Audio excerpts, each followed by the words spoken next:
Good morning, everybody. Today is Wednesday, March 24th, and I'm Bria, and we're going to throw it right over to Elliot right now for some important information.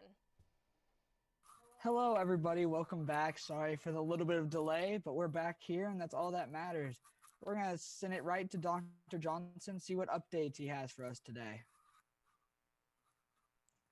All right. Good morning, Elliot. Good morning, everybody.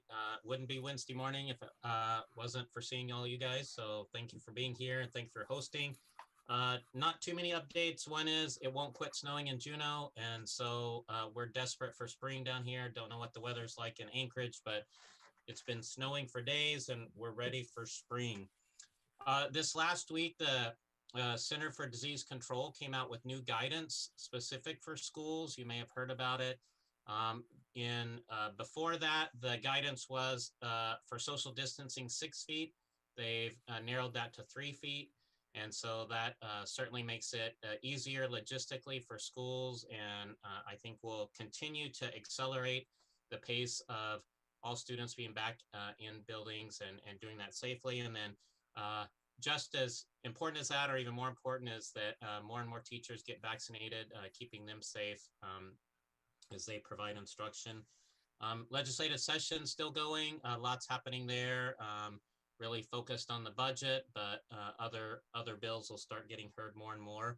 And then as we learn more and more about the latest relief package that Congress has sent, still a lot more details to figure out in terms of some of the boundaries around it. But when you add up the package from last summer, the package in December, and the recent package, about $501 million has come specifically for Alaska school districts. And so I know folks are working really hard, making it a very public process on how to allocate that money in the district. So be engaged in those conversations to make sure that money every penny of it benefits students. And that's my update. Thanks. Thank you so much, Dr. Johnson. Weather here in Anchorage, I saw on the news last night, yesterday was our first day that broke a 57-day streak of being below freezing. So we finally made it above freezing. So I'm excited about that. Spring is coming and hopefully summer too. With that, I'm going to give it to Mr. Claymeyer and give us some updates, please. Yeah, the pile of snow in my yard did not get that memo, but hopefully they'll follow up with lots more. So anyways, I'm ready for spring too. The commissioner kind of covered everything except I guess I could talk about specific bills in the legislature that are being discussed.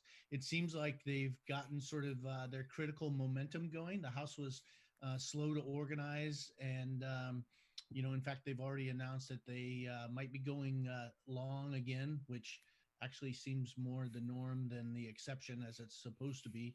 But the legislature's working hard. There are several bills that have to do with education and our members. There's a retirement incentive bill. There's different versions of the reading and the pre-K bill that are being considered. There's another one on teacher certification.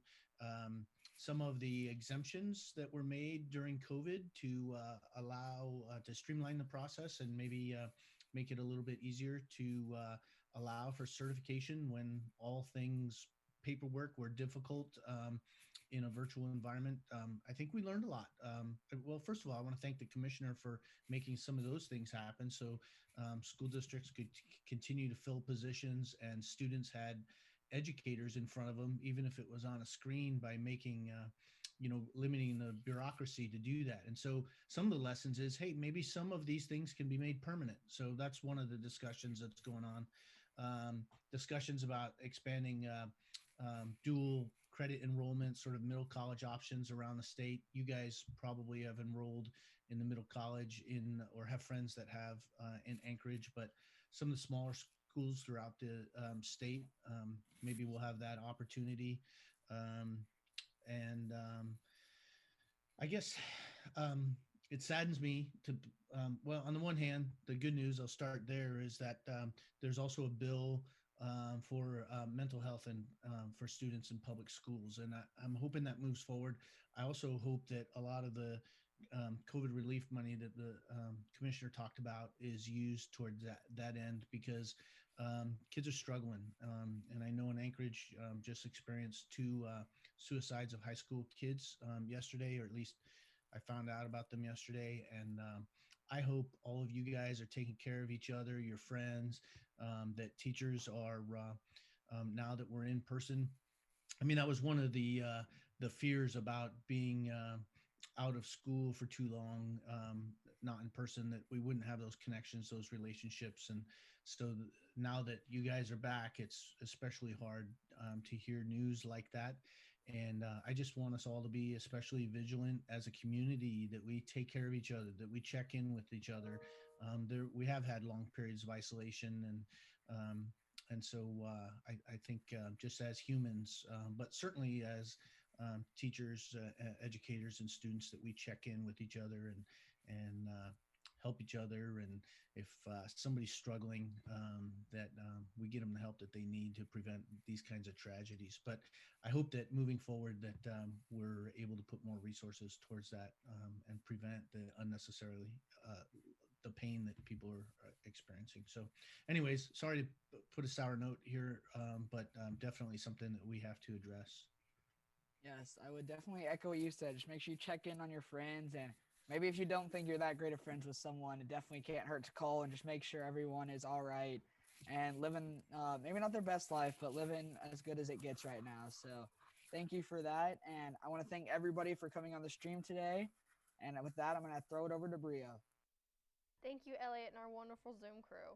So, if you're watching from Anchorage, keep an eye out for the incredible art created by ASD students that is currently being shown on the side of the Anchorage Museum.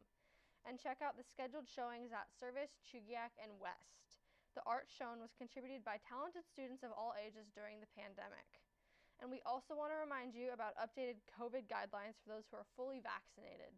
The CDC has released safety measures saying that fully vaccinated people can safely gather together without masks.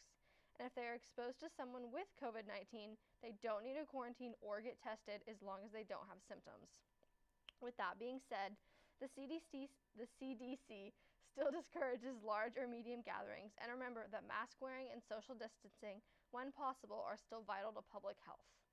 That's all we have for today. Thank you so much for tuning in, and remember to watch our other live show at noon, and as always, send in any questions to www.asktheden.org. Have a great Wednesday.